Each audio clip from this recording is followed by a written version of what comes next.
أن محمدا عبده ورسوله لا نبي ولا رسول بعده اللهم صل على محمد وعلى آله وصحبه ومن تبعهم بإحسان إلى يوم الدين أما بعد رب اشرح لي صدري ويسر لي أمري واحلل عقدة من لساني يفقهوا قولي. Bapak Ibu, adik-adik jamaah sholat maghrib Masjid Cokro Aminoto yang semoga Allah berkahi dan Allah rahmati. Segala puja dan syukur kita haturkan kepada Allah Subhanahu wa Ta'ala yang telah mempertemukan kita di malam hari yang semoga bahagia. Shalawat dan salam senantiasa kita curahkan kepada junjungan kita Nabi besar Muhammad Sallallahu Alaihi Wasallam yang kita nantikan syafaatnya di hari kiamat, yang kita berusaha mengikuti sunnah-sunnahnya dan kita ikuti jejak-jejaknya.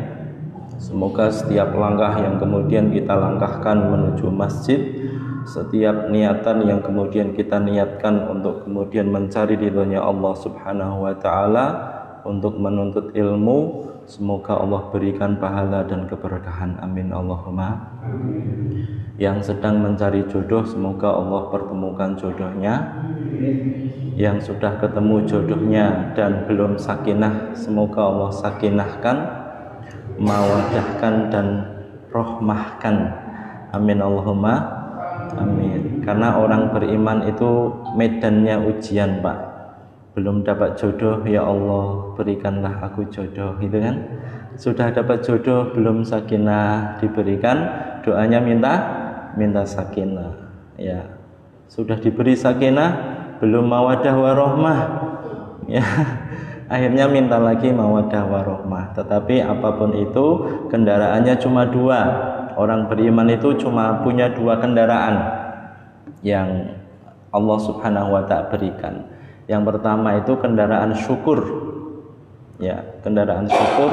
Yang kedua itu kendaraan sabar, ya. Berarti kita cuma punya dua kendaraan. Kalau tidak syukur berarti sabar. Dan kita tidak boleh berputus asa, ya. Sudah berdoa sekian banyak tahun, tetapi ternyata Allah belum kabulkan. Salah seorang Nabi Ulul Azmi namanya Nabi Ibrahim alaihi salam itu berdoa ketika menikah, pertama kali menikah, dan beliau berdoa Rabbi habli minas sholihin, ya, sebelum menikah sampai kemudian sudah akad nikah, beliau berdoa, ya Allah karuniakanlah kami anak yang sholih. Ya, ditunggu itu Pak 1 tahun, ternyata belum ada kabar, belum ada tanda-tanda bahwa istrinya itu hamil. 2 tahun, 10 tahun dari pernikahan, 20 tahun, sampai kemudian kata salah seorang mufassirin di dalam tafsir Al-Jami'ul Ahkamul Quran, Imam Al-Qurtubi menyebutkan sampai pada waktu itu Pak, doanya tidak berhenti sampai 80 tahun usia pernikahan. Ya, 80 tahun. Ya, 80 tahun usia pernikahan, baru kemudian Allah Subhanahu wa Ta'ala fabasyarna bihulamin halim, ya, memberikan sebuah kabar gembira, seorang anak, ya, seorang anak. Ya, 80 tahun berdoa. Tapi prinsipnya orang beriman itu ada 3, ya, bahwa Allah Subhanahu wa Ta'ala itu mengabulkan doa. Yang pertama langsung cash, dan ini yang kemudian paling ditakutkan oleh para sahabat. Kalau kemudian ibadah-ibadah yang dilakukan untuk mendapatkan akhirat, Allah bayar cash di dunia, dan kelak di akhirat dia tidak mendapatkan apa-apa, langsung cash Pak. Yang kedua, Allah tunda itu doanya, yang kemudian dikumpulkan sampai kemudian berpundi-pundi pahala. Setiap doa yang dia panjatkan, dia hadiahkan nanti kelak ketika dia di akhirat. Yang ketiga, cara Allah mengabulkan doa yaitu dengan Allah hindarkan dia dari mara bahaya.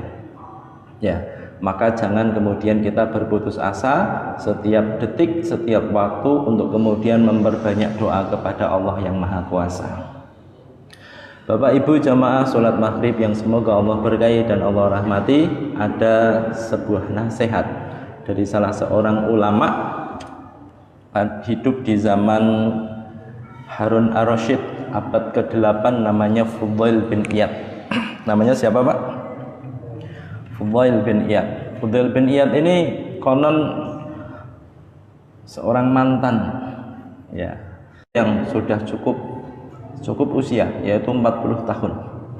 Ya, 40 tahun dulu setiap pedagang yang kemudian melewati di Asia Timur sana, Khurasan tepatnya, itu para saudagar itu merasa takut dan khawatir ketika melewati sebuah tempat yang di situ dikuasai oleh Fudail bin Iyad. Ya. Ternyata mantan perampok bisa tobat dan jadi ulama, Pak. Di usia yang menurut kita itu cukup tua, usia 40 tahun. Jadi kan usianya berapa Pak? Macam-macam ya, Masya Allah ya. Itu usia 40 tahun ya, kemudian dia belajar dan kemudian salah satu gurunya itu adalah Sufyan Ats-Tsauri ya, dan beliau kan sehat dan beliau ahli tafsir ya, muridnya salah seorang sahabat namanya Anas bin Malik ya, muridnya Ibnu Abbas ya, mohon maaf, muridnya Ibnu Abbas. Ibnu Abbas memiliki murid namanya Sa'id bin Jabir. Beliau itu pernah memberikan sebuah nasihat di mana beliau mengatakan dakhala ar-rajulu bi maksiatin wa dakhala an-nara bi hasanatin. Ya, ada kalanya seseorang itu dimasukkan surga oleh Allah Subhanahu wa taala itu karena kemaksiatan yang kemudian pernah dia lakukan. Dan betapa banyak orang yang kemudian masuk ke dalam neraka itu disebabkan karena kebaikan-kebaikan. Kemudian beliau ditanya, qalu kaifa dzalika? Bagaimana kok bisa begitu? Ya, apa jawab Sa'id bin Jabir? Beliau mengatakan, amila rajulu maksiatan famazala khaifan hatta laqiyallaha faghfara lahu. Kata Sa'id bin Jabir, ya, ada seseorang yang melakukan kemaksiatan dan dengan kemaksiatan tadi Pak, ternyata orang tadi itu merasa takut kepada Allah Subhanahu wa taala terhadap kemaksiatan yang dia lakukan. Hatta laqiyallaha, sampai kemudian Allah Subhanahu wa taala itu mewafatkan orang tersebut. Dan dia wafat dalam keadaan takut dan khawatir kepada Allah kalau dosa-dosanya itu tidak diampuni oleh Allah dan dimasukkan ke dalam api neraka. Maka dengan rasa takutnya tadi sampai kemudian Allah mewafatkan dia Pak, itu Allah ghafara lahu, Allah ampuni dosa dan kesalahan. Jadi kemaksiatan apapun itu besarnya, apapun itu bentuknya, kalau kemudian nantinya itu menjadi sebab rasa takut kepada yang maha kuasa, maka sesungguhnya itu adalah musibah apa karunia Pak? Bingung bapak-bapak ya. Nanti ada orang maksiat kemudian oh ini karunia Allah, itu masalahnya ya. Kemudian beliau melanjutkan, wa amila rajulu hasanatan famazalla mu'jiban biha hatta laqiyallaha fatakhalan nar. Dan berapa banyak orang yang kemudian dia itu banyak beramal soleh Pak ya, amal soleh. Yang lain tidak sholat tahajud, dia sholat tahajud, sholat duhanya rutin, sedekahnya setiap pagi ya. Kemudian sholat sunnahnya, sholat jamaahnya dia nomor pertama ya. Ini bagus dan ini tidak jelek, tetapi kalau kemudian amal-amal kebaikan dan amal-amal soleh itu menjadi mu'jiban biha, menjadi takjub, dia akan merasa lebih dari saudaranya yang lain. Takbir Allahu Akbar, takbirnya itu kayaknya belum takbir orang yang sudah ngaji ya, itu Pak. Ada perasaan seperti itu saja Pak, sudah itu ya, merasa lebih dari yang lain saja Pak, itu sudah mu'jiban biha. Dia sudah takjub dengan kebaikan-kebaikan yang kemudian dia lakukan. Padahal kita tahu betul setiap kebaikan dan amal soleh yang kemudian kita lakukan itu kita tidak akan mampu melakukannya kecuali dengan pertolongan Allah Subhanahu wa taala. Ini yang kemudian kita takutkan dan kemudian kita khawatirkan. Jadi jangan sampai ibadah-ibadah yang kemudian kita lakukan ini ya kemudian menjadi ya alat untuk menyombongkan diri, merasa paling sempurna, merasa paling baik ya. Oleh karena itu kita juga tidak boleh ya kemudian yang sudah ngaji lama begitu kemudian merasa paling, kamu baru ngaji ya, iya saya sudah 10 tahun ngaji. Hati-hati Ya, ustadzmu siapa? Oh, ustadzku banyak, ada ustadz ini, ustadz itu, ustadz fulan, katam saya. Itu. Antum ustadznya siapa? Ustadznya ustadz kampung biasa. Itu Pak, itu sudah jadi itu. Ya, sempurna. Ya, cita-cita setan dan harapan setan sudah jadi. Ya, maka kita berlindung kepada Allah Subhanahu wa taala, semoga setiap bekal amal saleh yang kemudian kita lakukan dan kita laksanakan itu tidak menjadi sebuah mukjiban, kesombongan ya di hadapan orang lain. Bapak Ibu jamaah salat maghrib yang semoga Allah berkahi dan Allah rahmati. Minuman datang sebentar Pak, ada iklan dulu. Jazakumullah khairan. Dua ini. Canggih sekali Pak di sini ini Pak. Masya Allah. Ini bonus ya. Oh, ada sponsornya ini Pak. Ini kalau diterusin nanti dikira Masjid Cokro Aminoto punya sponsor itu. Sponsornya Zam-Zam Pak. Ini bukan Zam-Zam kayaknya ya. Kalau Zam-Zam tak taruh sini Pak. Insya Allah. Sampai mana tadi Pak? Sampai Zam-Zam ya. Iya. Kembali ke nasihat salah seorang Fudail bin Iyad. Beliau pernah memberikan sebuah nasihat dengan mengatakan khamsatun min alamati asyaqwah. Ya, ada 5 tanda orang itu menderita. Ada 5 tanda orang itu menderita Pak, di dunia dan di hatinya. Yang pertama kata Fudail bin Iyad adalah qaswatul qalbi. Tanda yang pertama orang yang kemudian menderita dan dia tidak mampu bangkit untuk kemudian menjadi bahagia, maka tanda yang pertama itu adalah qaswatul qalbi. Apa itu qaswatul qalbi? Qaswatul qalbi itu adalah matinya hati. Ya, beberapa waktu yang lalu kita sering tentang membahas tentang masalah matinya hati ini. Ya. Yang dimana dulu pernah kami sampaikan, ya, dimana ada seorang murid yang bertanya kepada ustadznya, wahai ustadz, berapa banyak kita bermaksiat kepada Allah tetapi Allah tidak mengikop kami, begitu. Kemudian Syekh tadi menjawab, ya, sudah Allah ikop, ya, tetapi kamu tidak mengetahui kalau kamu itu sudah diikop oleh Allah Subhanahu wa taala. Kemudian saya itu menjawab, bukankah ketika kamu bermunajat kepada Allah kamu tidak bisa merasakan nikmat? Itu Pak, jawabannya begitu Pak. Baca Quran ngantuk gitu kan. Sholat tidak mampu kemudian khusyuk ya. Sholat hujan ingat, aduh jaketku masih di motor itu, gitu Pak ya, jaketnya masih di motor itu. Nanti kalau hujan ingatnya sekarang Pak ya, ingatnya sekarang ya. Itu salah satu ya contoh yang kemudian diberikan. Qaswatul qulub itu kata Ibnu Qayyim al-Jauziyah itu ada 5 penyebabnya. Ya, 5 penyebab matinya hati. Yang pertama itu adalah kasratul khalatah. Kasratul khalatah itu adalah banyak untuk kemudian bergaul. Ya, banyak bergaul dengan manusia sampai kemudian pergaulannya tadi melupakan dia dengan ibadah kepada Allah Subhanahu wa taala. Perhatikan Pak. Kalau pergaulan kita sampai melupakan kewajiban-kewajiban kita kepada Allah Subhanahu wa taala, kepada tanggung jawab kita sebagai seorang ayah untuk kemudian memberikan nafkah pada istri dan anaknya, mendidik mereka berdua, maka itu sudah bagian daripada sebab Allah Subhanahu wa taala mematikan hatinya. Ya, berapa banyak istri yang kemudian mengeluh gara-gara suaminya kalau sama temannya itu akrab banget, apapun permintaan temannya semuanya dikabulkan. Temannya minta apa, pingin nasi goreng langsung dibelikan, begitu. Giliran istrinya, Mas, pingin apa Pak biasanya Pak?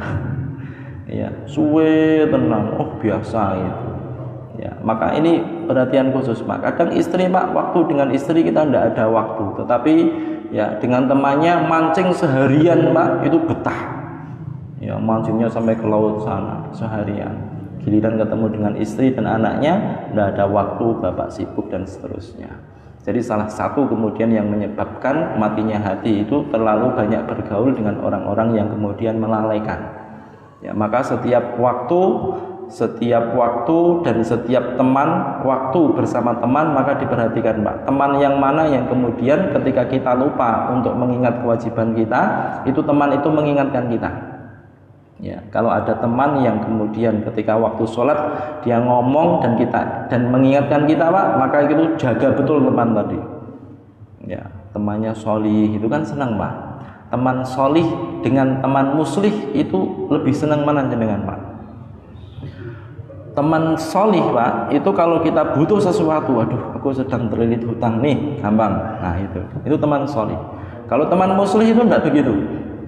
Ya, teman muslih itu ya kita sedang bermaksiat kemudian kita ngoprak-ngoprak Pak. Ya, teman tadi ngoprak-ngoprak, kamu jangan maksiat gitu, terus senengnya ngomeli kita. Jadi kan seneng yang mana? Yang sholih apa yang muslih Pak? Yang soleh Pak atau yang muslih? Bingung ini bapak-bapak, yang soleh apa yang muslih ya? Iya, keduanya teman Pak. Ya, insya Allah yang muslih dia soleh. Ya, insya Allah yang muslih soleh. Karena orang muslih, orang yang memperbaiki, insya Allah dia sudah soleh terlebih dahulu. Dia perbaiki pribadinya, baru kemudian dia ya salurkan kepada yang lain. Ini yang pertama. Sebab pertama matinya hati. Yang kedua adalah at-tamanna. At-tamanna itu apa? At-tamanna. Tamanna itu apa? Tamanna itu mengangan-angan kalau bahasa kita. Ya, jane ya itu Pak. Ya, jane ya, nah itu begini gitu. Tapi dia tamanna ini tidak diikuti dengan usaha dan ikhtiar yang kemudian berhalu itu Pak. Ya, halusinasi. Ya, itu at-tamanna. Itu penyebab kemudian matinya hati. Yang ketiga itu kata Ibnu Qayyim al-Jauziyah yaitu at-ta'alluq bi ghairillah, at-ta'alluqul qalbi bi ghairillah. Menggantungkan hati ini kepada selain Allah. Ya, kalau hati sudah bergantung kepada selain Allah, maka hati ini akan merasa galau. Ya, hatinya mati. Ya, maka jangan pernah hati ini bergantung kepada makhluk. Ya, apapun itu. Ya, walaupun kita butuh, ya secara dunia kita butuh, tetapi jangan pernah kemudian hati ini menggantungkan ya kepada makhluk. Kalau kita menggantungkan kepada makhluk, Pak, pasti akan akhirnya akan kecewa. Ya, akhirnya akan kecewa. Berapa banyak laki-laki yang kemudian menggantungkan kepada perempuan yang kemudian belum mahram, ya, yang kemudian dia belum halal dihalalkan, akhirnya kecewa Pak. Ya, beberapa waktu yang lalu saya lihat di berita-berita itu meninggal dunia gara-gara diputus pacarnya. Hari ini lagi ngetren itu Pak, bunuh diri gara-gara pacar. Ya, bunuh diri itu Pak, sampai nulis wasiat, sampai kemudian pakai video call ini loh, aku mau bunuh diri. Ya, di video call itu Pak, ya sampai di gantungannya itu. Ya, kenapa? Karena memang itu dia menggantungkan hatinya itu kepada selain Allah Subhanahu wa taala. Ya, kalau orang kemudian sudah menggantungkan hatinya kepada Allah selain kepada Allah Subhanahu wa taala, pasti akan berakhir dengan kekecewaan. Itu yang ketiga kata Ibnu Qayyim al-Jauziyah. Yang keempat kata beliau adalah kasratul aql, ya, atau asyaba. Ya, kasratul aql itu banyak makan, makannya terlalu banyak, terlalu kenyang. Bapak-bapak yang makannya banyak hati-hati. Bukan yang gemuk itu kemudian makannya banyak, belum tentu Pak. Ya, lihatnya yang gemuk ustadznya itu makannya banyak, enggak. Ya, survei membuktikan yang kurus itu lebih banyak makannya. Iya, betul Pak ya? Oh, betul itu Pak. Ya, betul itu Pak. Saya itu makannya sedikit Pak. Ya, tapi sedikit-sedikit makan. Ya, itu banyak makan pun Pak ya. Itu teorinya begini Pak. Kalau teori kesehatannya itu logikanya itu begini. Jadi ketika orang banyak mengkonsumsi makanan dan proses di lambung ini terus bekerja begitu Pak. Ketika kita masukkan makan, maka ini kerja Pak. Nah, ketika dia bekerja, maka tenaga yang harusnya dikeluarkan untuk pikiran, tenaga yang harusnya dikeluarkan untuk yang lain begitu kan, itu sudah diambil untuk proses ininya. ya proses di lambungnya. Ya kalau makannya banyak, akhirnya kerjanya terus gitu loh. Sehingga apa? Kasratul manam. Ya, nanti dia akan banyak tertidur. Ya, ngantuk gini Pak. Nah, saya curiga ini bapak-bapak yang ngantuk itu tadi makannya banyak ini. Iya. Ngantuk Pak. Ya, makanya kalau mau taklim gitu Pak ya, nanti saya sarankan kajian-kajian di bulan Ramadan itu sebelum buka. Ya, sebelum buka puasa, setengah jam atau berapa itu. Ya, kalau habis Isya, habis tarawih gitu Pak, saya yakin itu Pak, ngantuk itu. Ya, ngantuk itu, kecuali yang belum makan besar. Ya, biasanya kalau habis maghrib itu kan jarang. Ada yang kemudian langsung makan besar, ada yang nantilah menjelang mau tidur begitu. Ya, ini Pak, makan terlalu banyak. Ya. Banyak. Bagus mana Pak, antara makan banyak atau sedikit-sedikit tapi sering? Bagus yang mana Pak? Makan sekali banyak, puas gitu, habis itu tidur, atau sedikit-sedikit makan? Tidak baik sama, tidak makan loh berarti Pak. Ya. Ya, itu ada sebuah ungkapan ya, ketika Nabi Shallallahu Alaihi Wasallam itu waktu itu diberikan hadiah oleh Raja Mesir dengan bentuknya 3 hal. Salah satunya itu adalah unta, ya, namanya Duldul waktu itu untanya. Ya, diberikan hadiah kepada Rasulullah. Untanya warnanya putih dan ini bagus Pak, unta terbaik waktu itu. Kalau hari ini mungkin apa Pak, mobil yang terbaik hari ini apa? Yang jenengan tahu? Jangan Alphard itu sudah ketinggalan itu Pak. Ya, harganya 1,2 M itu udah ketinggalan. Kenapa Pak? Hah? Ya, pokoknya kendaraan terbaik hari inilah itu dihadiahkan Raja Mesir kepada Rasulullah. Dan kemudian beliau juga dihadiahkan seorang budak, 2 orang budak perempuan. Ya, satu perempuan dinikahkan dengan sahabat Rasulullah, yang satu ini adalah at-tabibah, ya, seorang dokter, ya, seorang dokter. Suatu ketika si dokter ini hadiah dari Raja Mesir tadi itu minta izin sama Nabi SAW. Ya Rasulullah, saya minta izin ya buka praktek di Madinah itu. Oh iya silakan gitu. Ini betul Pak, si budak tadi, si Tobibah tadi itu kemudian membuka praktek di kota Madinah. Buka praktek dia hari pertama gitu. Hari pertama itu tidak ada pasien yang datang ke situ Pak. Ditunggu sampai hari kedua, ditunggu sampai 1 bulan, ditunggu sampai 2 bulan, 3 bulan, dia heran, kenapa ya kok nggak ada pasien? Padahal di Mesir sana Pak, antri itu Pak pasiennya. Ya, di sini kok nggak ada pasien? Oh mungkin malu. Ya, mungkin malu, tak datangi aja lah ke rumah-rumah itu Pak. Didatangi itu Pak sama si Tobibah tadi. Didatangi ke rumah-rumah, assalamualaikum, ada yang sakit gitu? Tidak ada, alhamdulillah sehat semua. Didatangi ke rumah, sampai kemudian dia itu heran. Ya, dia itu heran kenapa di Madinah itu tidak ada orang yang sakit gitu. Dan ini dikabarkan kepada Raja Mesir pada waktu itu. Ya, dikabarkan kepada Raja Mesir. Kenapa Karena beliau izin pulang Pak. Ya Rasulullah, izinkan aku pulang kembali ke Mesir. Lu kenapa? Di sini buka praktek sepi, tidak ada yang sakit. Ya, akhirnya pulang dia Pak. Nah, ketika dia pulang dikabarkan sama rajanya, dan rajanya mengatakan, loh, apa itu rahasianya?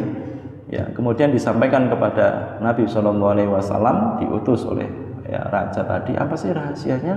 Kata beliau, nahnu qaumun la na'kulu hatta najua wa idza akalna lam nashba. Kami adalah kaum yang kemudian tidak makan kecuali setelah merasa lapar, dan ketika lapar ya, dan ketika makan kami tidak merasa kenyang. Ini rahasianya.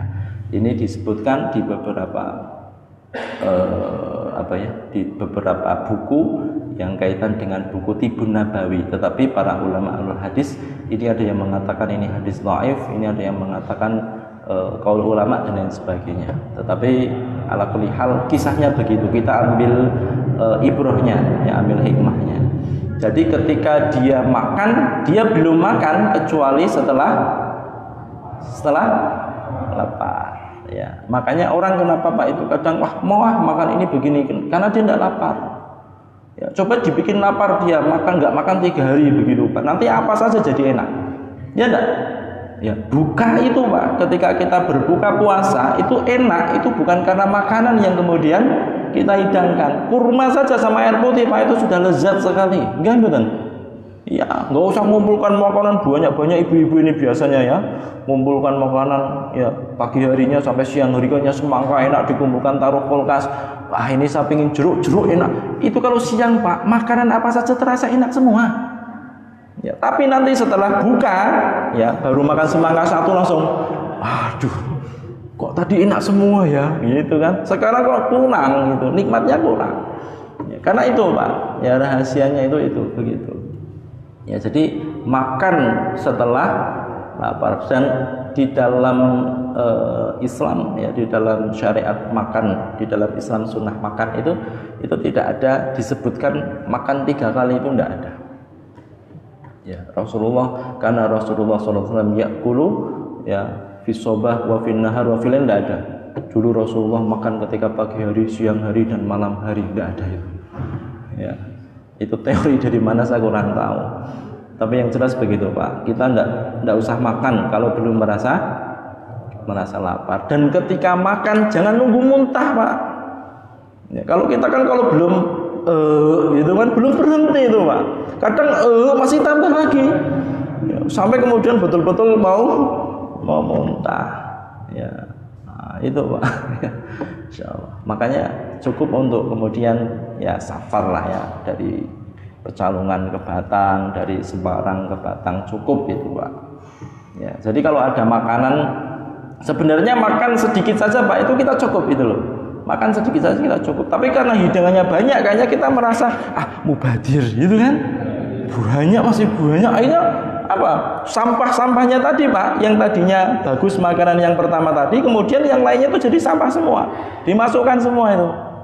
Ya, dimasukkan semua. Ya, maka harus ditahan itu Pak. Betul-betul ditahan itu Pak. Ya, kulu washrabu wala tusrifu. Ya, kulu washrabu wala tusrifu. Makan dan minumlah, tetapi jangan sampai berlebihan.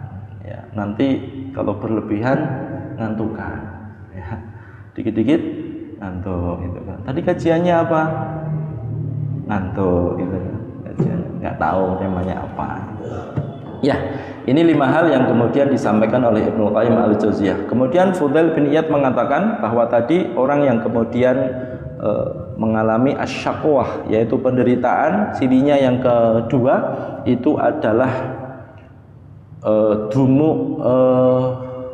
dumu'ul ain. Ya, dumu'ul ain. Dumu'ul ain itu ini Pak, air mata, jumudul ain. Ya, jumudul ain itu susah menangis.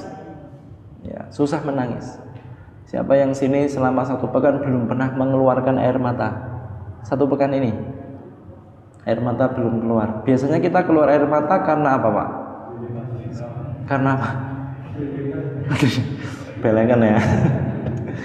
Iya.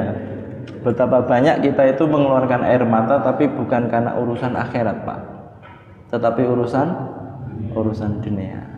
Ya, orang yang kita cintai meninggal, air mata kita menetes, dompetnya hilang, padahal mau nyarutang, air mata menetes. Kemudian apa lagi? Ya, ujiannya tidak lulus, air mata menetes. Betapa banyak air mata yang menetes itu bukan urusan akhirat, tetapi urusan dunia. Suatu ketika ada salah seorang perempuan, ya, dakhalat imra'atun ala imra'ati al-Auza'i, ala imra'atil Auza'i. Salah seorang perempuan kemudian dia masuk ke rumah istrinya Imam al-Auza'i. ya, istrinya Imam Al-Auza'i. Kemudian Faro'at al-Hasiralladzi yusolli mablulan, ya, dia waktu itu si perempuan tadi itu melihat tempat sujud sajadahnya itu Pak, itu basah. Ini sajadahnya itu basah. Kemudian dia mengatakan la'alla sobi bala gitu. Ini kayaknya ada anak kecil yang kemudian ngompol gitu ya, la'alla sobi bala hahuna. Ini kayaknya ada anak kecil yang kemudian ngompol di sejadah ini begitu. Kemudian kata istri Imam Al-Auza'i, la, ya bukan, itu bukan ngompol, itu adalah min asari dumu'i asy-syekh fi sujudihi.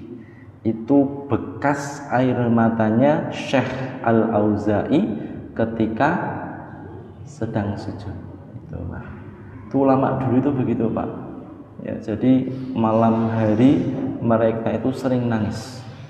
Ya, ini salah satu tanda bahwa hatinya itu hidup betul.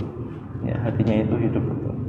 Jadi kalau kita kemudian menangisi sesuatu yang urusan dunia itu sebenarnya sangat kebalik Pak dengan para ulama-ulama dahulu. Umar bin Khattab itu Pak, ketika siang hari menjadi singa, malam hari itu dia nangis Pak, sampai konon tangisan air matanya itu Pak itu ada bekas aliran di sini. Ya, saking sering menangisnya ketika malam hari. Dan itu melembutkan hati. Ya, maka alamat orang yang kemudian hatinya menderita itu dia susah nangis. Ya, jumudul ain. Ya, susah untuk kemudian menangis. Itu yang kedua. Yang ketiga kata Imam Fudail bin Iyad itu adalah qillatul haya. Orang yang menderita di dalam hatinya, susah bahagia, itu sebabnya tandanya adalah qillatul haya. Apa itu? Rasa malunya sedikit. Ya, kalau rasa malunya sedikit Pak, maka kemaksiatan yang dia lakukan akan semakin banyak. Karena yang salah satu yang mampu untuk kemudian mencegah orang bermaksiat kepada Allah itu adalah memiliki rasa malu. Makanya Nabi SAW pernah bersabda di dalam hadis Arba'in nomor 20, inna mimma atrokan nasu min kalamin nubuwatil ula idza lam tastahi fasna ma syi'ta. Ya, nasihat-nasihat warisan-warisan para nabi terdahulu Pak, itu nasihatnya cuma satu Pak, idza lam tastahi fasna ma syi'ta. Jika kamu tidak malu maka lakukan sesukamu, begitu. Ya, artinya rasa malu itu Pak, itu mampu mencegah dari kemaksiatan. Seorang istri itu Pak, kalau dia rasa malunya itu tinggi kepada Allah, dia tidak akan mungkin keluar rumah melangkahkan kakinya menuju pasar, menuju tempat keramaian tanpa menutup aurat. Itu tidak akan mungkin. Anak perempuan itu Pak, tidak akan mungkin kemudian dia keluar rumah kalau kemudian tidak menutup aurat, kalau rasa malunya itu masih ada. Kita, bapak-bapak semua dan teman-teman semua itu juga tidak mungkin Pak. Ya, kemudian kita bermaksiat kepada Allah, kita palingkan mata kita untuk memandang sesuatu yang diharamkan oleh Allah Pak, kalau rasa malu itu ada di dada kita.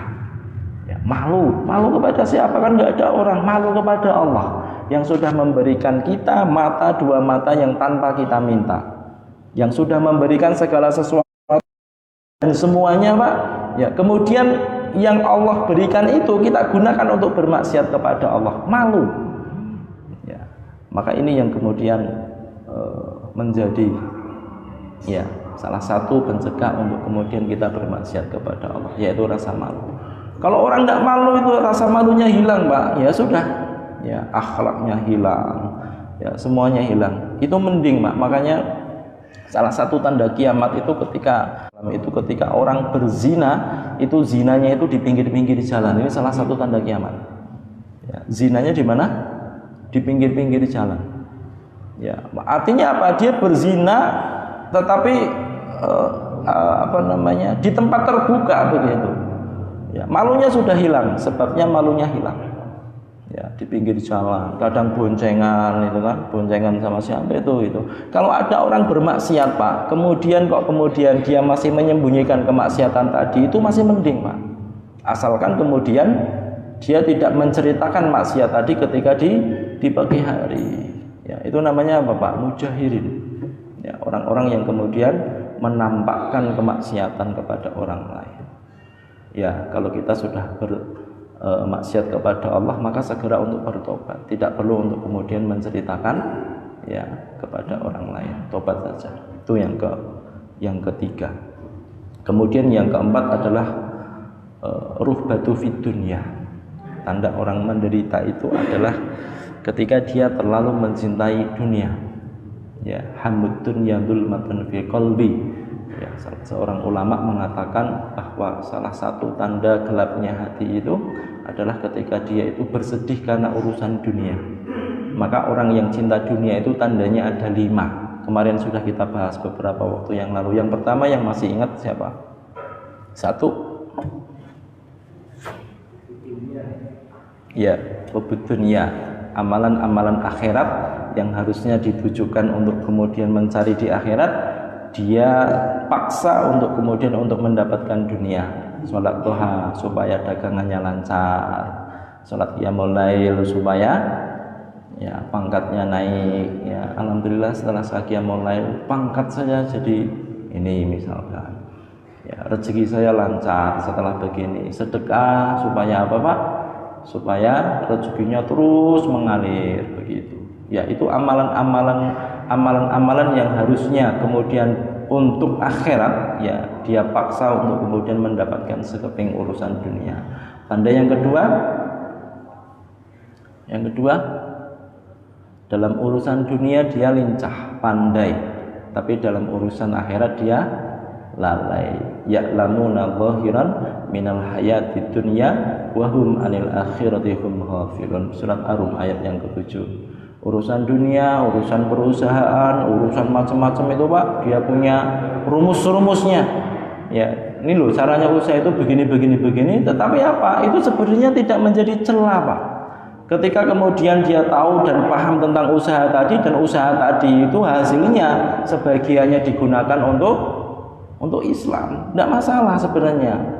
Ya, tetapi yang menjadi masalah itu ketika kemudian dia pandai urusan dunia, tetapi dia lalai Pak terhadap urusan akhirat. Yang tadinya ikut kajian, akhirnya dia sibuk, capek saya ngurusi dunia. Yang tadinya sholat berjamaah, dia tinggalkan sholat berjamaah. Ya, itu pun sholatnya kadang sampai kelemat-kelemat, capek urusan dunia. Maka itu yang kemudian tercela. Ya. Kalau kemudian dunia ini melalaikan, itu yang menjadi celah. Tapi kalau kemudian dunia ini Pak, ya kita pintar bisnis misalkan, bapak-bapak mungkin ada yang ahli bisnis. Ini loh cara bisnis itu begini begitu Pak, itu tidak masalah selama tidak melalaikan urusan akhirat. Syukur-syukur kemudian bisnis dunia, tetapi dalam rangka untuk kemudian untuk agama Allah Subhanahu wa Ta'ala. Karena mau tidak mau Pak, kita itu memang betul-betul harus jadi orang kaya. Ya, Muslim itu memang harus betul-betul jadi Muslim yang kaya. Ya, apa buktinya Pak? Buktinya kita mau bangun masjid saja susah Pak. Kalau tidak ada Muslim yang kemudian kaya dan mau bersedekah, berinfak. Pondok itu Pak sudah setahun itu Pak. Ya, baru tiangnya terus di tempat saya. Ya, tahun kemarin tiang, alhamdulillah tiang. Ya, hari ini Pak alhamdulillah masih tiang saja. Kenapa? Ya memang kita harus kaya. Ya, jadi urusan dunia Pak itu memang betul-betul Allah itu tidak menilai lah. Artinya tidak ada nilainya betul urusan dunia itu. Ya. Laukan nanti dunia ta'tilu indallahi janaha ba'udatin ma'syabi'at. Kalau seandainya dunia itu Pak nilainya di sisi Allah Subhanahu wa Ta'ala itu ya senilai dengan sayap ekor nyamuk, maka sesungguhnya Allah tidak akan memberi minum itu Pak satu orang kafir. Ya, tetapi Pak rinciannya tentang urusan dunia ini Pak Allah sangat detail sekali nanti di akhirat. Ya, bapak ini pernah nyuri ini, ya nyuri berapa, ya 100.000, itu nanti detail sekali dan itu tahu semua. Ya itu urusan dunia.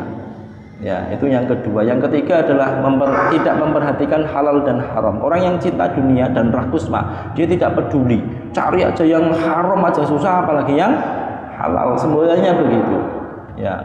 Kemudian yang keempat Pak, orang yang cinta dunia itu dia akan meninggalkan kewajiban-kewajibannya kepada Allah Subhanahu wa taala. Dan yang kelima, orang yang cinta dunia itu Pak, dia akan susah untuk mengeluarkan sedekah. Kenapa? Karena dia akan diberikan sebuah penyakit namanya penyakit bakhil. Namanya penyakit apa? Bakhil. Itu orang yang cinta dunia, bakhil. Ya, maka ada 5 tanda orang yang cinta dunia. Kemudian yang terakhir, Fudail bin Iyad mengatakan tulu'ul amal. Orang yang kemudian menderita Pak, dia itu tulu'ul amal. Ya, senangnya mengangan-angan dan menunda-nunda amal perbuatan. Ya, ini 5 hal yang kemudian dinasihatkan oleh salah seorang ulama yang bernama Fudail bin Iyad. Karena waktunya terbatas, mohon maaf segala kekurangan dan kesalahan. Insyaallah kita bertemu kembali di akhir pekan yang akan datang. Semoga Allah izinkan dan pertemukan kita kembali dalam keadaan sehat walafiat. Amin Allahumma. Aku qouli hadza wa astaghfirullah li wa lakum. Wassalamualaikum warahmatullahi wabarakatuh.